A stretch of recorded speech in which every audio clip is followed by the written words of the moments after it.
we look at PPMS or when we look at Ocrevus for folks in wheelchairs, it tends to slow things down a bit. So my question becomes the logistics of trying to get you Ocrevus, which might be like not possible, or it might be possible. You know, and one way to do it is to talk to your doctors, but I strongly suspect that if not just their outlook, but the socialized system might disallow it. They may say we don't give that to guys in chairs. You know, like that's not an option. So then I wonder, what if I could give it to you here? And I really mean I wonder, like I don't know if it's feasible. But hypothetically, if you came here, could I get you Ocrevus is the question mark. And I'm just wondering if I couldn't, I mean, and I'm making stuff up, so keep in mind that what I'm saying to you now is just invention, okay? I'm inventing stuff starting with my next sentence. You fly here and you get free drugs because you don't qualify because you don't have American insurance. So the manufacturer just eats the price of it, and I just eat the price of infusing it, and we dose you with Ocrevus. And then we see if we maintain function. And if we maintain function, we keep doing it, and if we don't maintain function, we don't. Okay, so now I'll stop making things up. I don't know whether that's feasible or not, but I'm curious, and I would like to try to find out. I don't want to overstate it. I don't want to sell you false hope and get you excited about something that's not realistic, but gosh, I want to see if I can pull it off. Right. What are your thoughts about receiving Ocrevus in Canada? Is your strong sense that it ain't going to happen?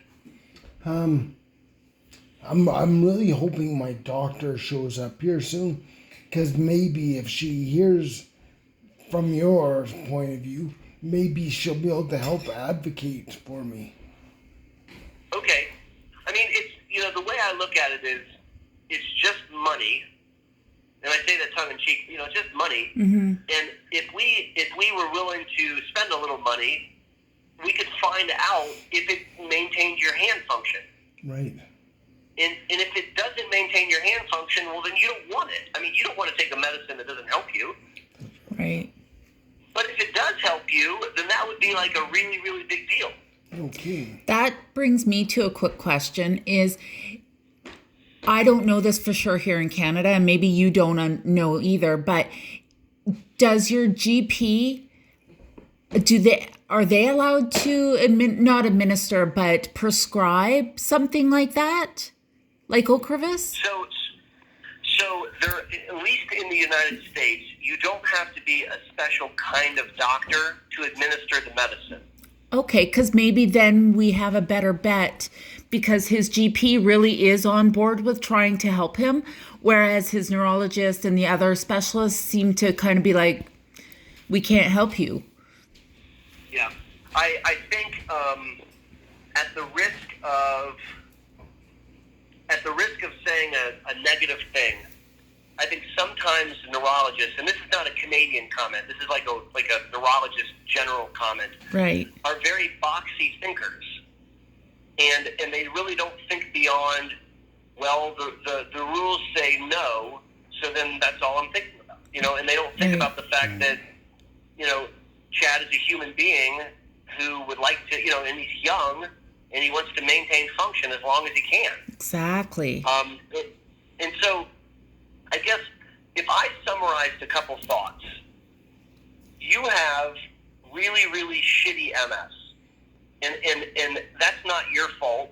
And I empathize with you because you were not dealt a very nice hand. And that has nothing to do with your fault. That's just really, really bad luck. And you're a fighter. I love the fact that a Canadian that wasn't offered drugs went to Russia and got a stem cell transplant. God bless you. That's something that I respect.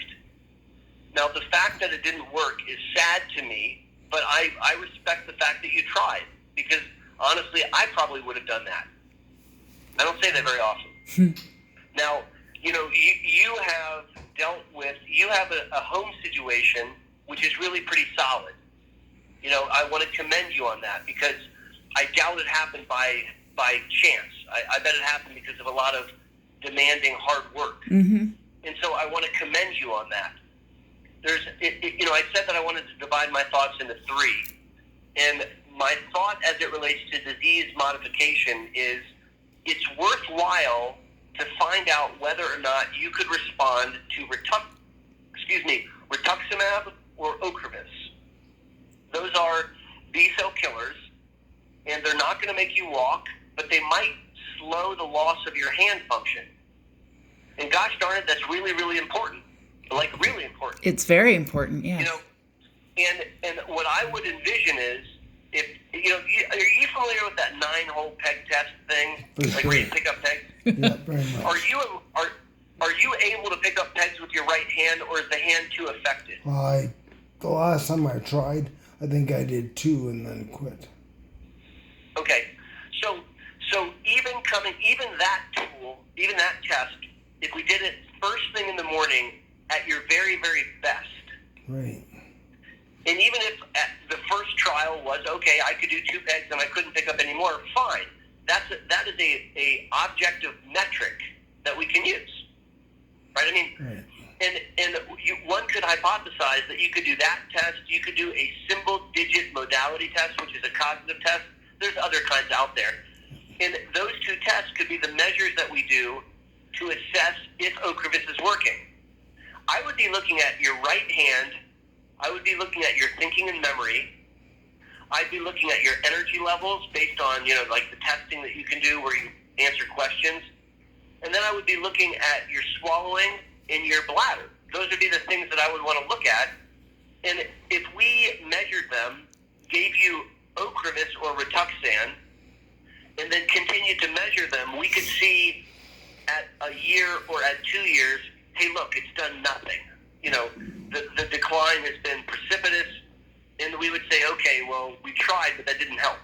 Or maybe we would see, and again, this is make-believe, but it's a hope that I have, that, you know, we kind of went like this, you know, that we sort of maintained the hand function, Right. that we maintained the cognition, or we maintained the swallowing, in which case I would make an argument that we should continue. Mm-hmm. And it would, and so I think that we would have to be, you know, because we can't measure, hey, does he walk faster? I mean, that's rude. You know, we can't use tools that are not appropriate for someone that can't ambulate. We have to use tools that are appropriate for you today. And I'll write all this down. I'll put all of it in a note that I compose, and I'll give you a copy, and so on and so forth. But that's my first thought, is that I think it's worthwhile to try you on Ocrevus or Rituxan. Okay.